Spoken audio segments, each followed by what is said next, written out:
दोस्तों नमस्कार। यह कहानी नागराज वासुकी की है। यह कथा बताती है कि कैसे एक नाग जो दूसरों के लिए विष उगल सकता है, महादेव के गले का आभूषण बन गया। यह घटना इतिहास की सबसे बड़ी घटनाओं में से एक समुद्र मंथन से जुड़ी है।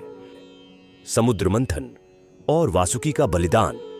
जब देवताओं और असुरों ने अमृत प्राप्ति के लिए समुद्र मंथन का निर्णय लिया तो उन्हें मथानी के रूप में मंदराचल पर्वत तो मिला, लेकिन उसे घुमाने के लिए कोई रस्सी नहीं थी। तब नागराज वासुकी ने स्वयं को रस्सी के रूप में प्रस्तुत किया। उन्होंने लोक कल्याण के लिए यह कष्ट सहने का निर्णय लिया। मंथन के दौरान वासुकी नाग के शरीर को पर्वत के चारों ओर लपेटा गया।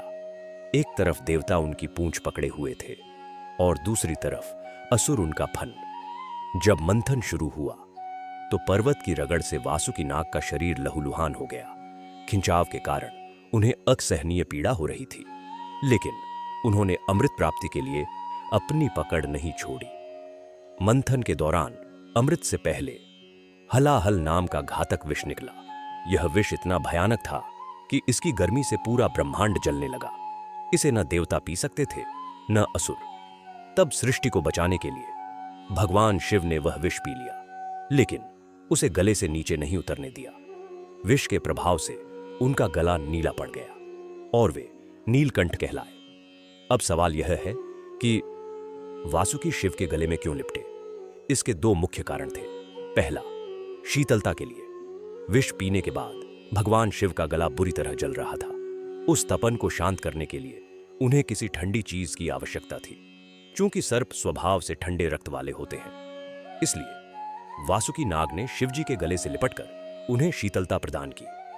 भगवान शिव वासुकी के त्याग से बहुत प्रसन्न थे। उन्होंने थके हुए वासुकी को अपनी शरण दी और कहा, हे वासुकी, तुमने जन कल्याण के लिए बहुत कष्ट सहा है। आज से तुम मेरे शरीर का हिस्सा बनोगे और मेरे गले के आभूषण के रूप में पूजे जाओगे।